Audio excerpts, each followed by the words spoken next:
정확히 20년 전까지만 하더라도 우리나라는 일본의 방위 예산의 5분의 1에 불과했습니다. 그래서 일각에서는 일본과 싸우면 일본을 어떻게 이기느냐며 싸움을 피하고 고개를 숙였습니다. 하지만 이제는 절대 아니죠. 지금의 대한민국은 일본과 대등하게 싸울 정도로 강해졌습니다. 이러한 상황 속에서 정말로 격세지감이 느껴지는 충격적인 소식이 들려왔습니다. 이것으로 인해 일본은 한국을 더욱 두려워해야 할 텐데요. 이번 소식은 바로 한국과 일본의 군사무기 기술력은 물론 국방비조차 역전되기 시작했습니다. 한일 양국의 2022년 국방 예산이 윤곽을 드러내면서 한일 양국의 군사기술은 물론 투입되는 예산까지 역전되는 중이라는 평가가 일각에서 나오고 있습니다. 현재 일본 방위성과 한국 국방부가 확정한 2022년 국방비는 하나를 기준으로 할 때 각각 57조 8천억 원과 55조 2천억 원으로 아직은 일본이 한국보다 2조가량 국방비를 더 사용합니다. 그러나 날로 떨어지고 있는 엔화의 가치와 일본산 무기의 터무니없는 가격을 생각하면 한일 간의 차이는 이미 역전된 상태에 놓였다는 것이 군사 전문가들의 중론입니다. 일본이 지금까지 쌓아둔 자산을 바탕으로 한국에게 잠시나마 우세를 점하고 있을 뿐 사실상 한일 간 국방비가 역전됐다는 것이죠. 그리고 당연하다면 당연하게도 이러한 사실에 가장 긴장하고 있는 것은 일본의 방위를 책임지는 일본 방위성입니다. 일본 방위성은 날로 줄어드는 한일 간 군사 격차에 큰 위기감을 느끼고 있습니다. 그래서 한일 간의 군사력 격차를 유지하기 위해 전력 증가에 매진하고 있는데요. 당장 내년에만 일본은 무리를 해서라도 두 척의 호위함의 1조 1천억, 3,000톤급 잠수함은 물론 8천억치 F-35A 전투기를 추가로 구매하는 등 신무기 도입에 막대한 예산을 투입할 예정입니다. 또한 이 중에서도 가장 위협적으로 느껴지는 일본이 구매한 무인기는 40시간 동안 감시정찰 임무를 수행할 수 있는데 만약 한일 간 영토 분쟁이 발생한다면 독도나 대마도 인근에서 우리 잠수함과 전투기를 추적하는 임무를 맡을 것이 분명합니다. 이에 따라 국내에서는 한국의 무인 전력이 일본에 뒤지는 것 아니냐는 우려 섞인 이야기가 나오고 있습니다. 그러나 이는 대단한 착각인데요. 무인기 전력을 오로지 미국에서 수입하는 일본과 달리 우리는 이미 실전했을 국산 중고도 무인기 개발을 거의 마무리 지은 상황입니다. 뿐만 아니라 육해공을 막론하고 정말 다양한 무인 장비의 개발이 이루어지고 있습니다. 사실 대한민국은 의외로 상당히 오래전부터 무인기 전략을 육성했고 또 운영해왔습니다. 1995년 이스라엘제 무인기를 도입하기로 결정한 1997년부터 비슷한 시기에 군단급 무인기 RQ-101 송골매를 자체 개발해 2002년에 배치했습니다. 현재 수톤의 무장을 운반할 수 있는 최신의 무인기들에 비하면 조금은 부족할지라도 당시 대한민국의 기술력을 생각하면 정말로 훌륭한 기체를 국산화한 것이나 다름없는데요. 이뿐만 아니라 최대 6,000m 고도까지 상승할 수 있으며 일반적으로 4,500m 고도에서 시속 150km로 비행하며 중고도 정찰 임무를 수행할 수 있습니다. 하지만 이때까지만 해도 미국과는 감히 비교조차 할 수 없었는데요. 무엇보다 미국산 무인기는 공격형 기체로서 1.7톤의 무장을 탑재할 수 있는 7개의 하드포인트가 있는데요.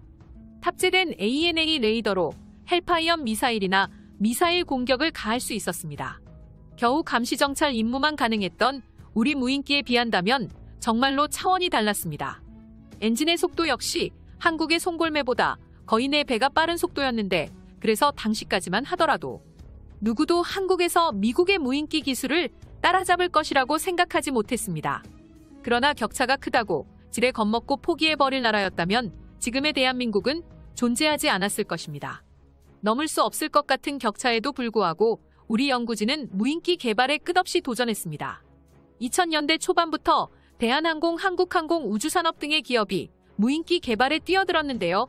2007년 대한항공이 미국의 RQ-7 무인기를 국산화한 KUS-7 무인기 개발에 성공하며 기술이 쌓이기 시작했습니다. 그 결과 KUS-9 4단급 무인기가 개발되어 2014년부터 우리 육군 사단이 전력화됐습니다. 그리고 기술이 쌓이자 우리 기술자들은 보다 크고 강력한 무인기 개발에 몰두했습니다. 목표는 우리가 꿈도 꾸지 못했었던 MQ 무인기와 동급의 기체를 제작하는 것이었습니다. 지난 6월 좋은 소식이 전해졌는데 공군이 사용할 한국형 중고도 무인기와 육군이 사용할 차기 군단 정찰용 무인기의 개발이 곧 완료될 것이라는 소식이었는데요. 한국형 중고도 무인기는 대한항공의 차기 군단 정찰 무인기는 한국항공 우주산업 KAI가 제작을 맡았습니다. 한국형 중고도 무인기는 전장 13m, 전폭 25m로 1200마력의 엔진을 이용해 최대 24시간 동안 작전이 가능한데요. 미군이 주력으로 운영 중인 MQ 스카이 가디언 무인기와 비교해도 한국형 중고도 무인기가 얼마나 강력한 무인기인지 알 수 있는데요. MQ-9B 스카이 가디언은 MQ-9A 리퍼의 개량형으로 전장 11.7m, 전폭 24m이며 약 2톤 정도의 무장을 탑재할 수 있습니다. 미국과 비교했을 때 한국의 무인기는 크기와 출력에서 거의 뒤질 게 없고 형상까지 비슷하니 우리 중고도 무인기 역시 2톤 이상의 무장을 탑재하고 장시간 작전이 가능할 것입니다. 이게 다가 아니고 정찰 능력 역시 상당히 뛰어납니다. 한화 시스템이 개발한 전자광학 및 적외선 탐지 장비가 각종 데이터 링크 그리고 통제 장비와 함께 탑재됩니다. 이를 통해 아주 세밀한 정찰 임무를 수행할 수 있게 되는데 우리 군은 이미 중고도 무인기를 운영하기 위해 지난 2020년 11월 제39 정찰 비행전대를 비행정찰단으로 승격시켰는데요. 한일 간의 무인전력 격차가 벌어지고 있다는 이야기는 사실과 달라도 한참 다른 것이죠. 좀 더 정확히 말하면 다른 정도가 아니라 왜곡한 수준인데요. 현재 한국은 육해공을 막론하고 각종 무인전력을 미친 듯이 확충하고 있는 반면 일본은 앞서 말씀드린 20여 대를 제외하면 미국산 수입품을 제외한 마땅한 무인전력 국산화라고 할 게 없습니다. 무인기는 물론 무인 폭발물 처리기, 무인정찰 차량 무인수상정의 무인 잠수정까지 체계 개발을 마무리했거나 전력화 중인 대한민국과는 비교 대상이 아닌데요. 물론 일본의 무인 로봇 제작 기술은 아직도 훌륭합니다. 그런데 현실은 현재 일본은 미국산 무기에만 의존하고 있습니다. 그래서 한국에서 꾸준히 기술 개발하고 장비를 제작한다면 대한민국이 기술적으로도 수년 안에 일본을 압도할 것인데요. 사실 이외에도 우리 군의 무인 전력은 엄청난데요. 아미타이거 4.0을 위해 개발된 소총 드론과 무인정찰 차량은 최근 과학화 훈련장에서 테스트를 진행 중이며 또한 수지 이착륙 회전의 드론과 수지 이착륙 고정의 드론이 육군 사단과 특공대 성등에서 테스트 중입니다.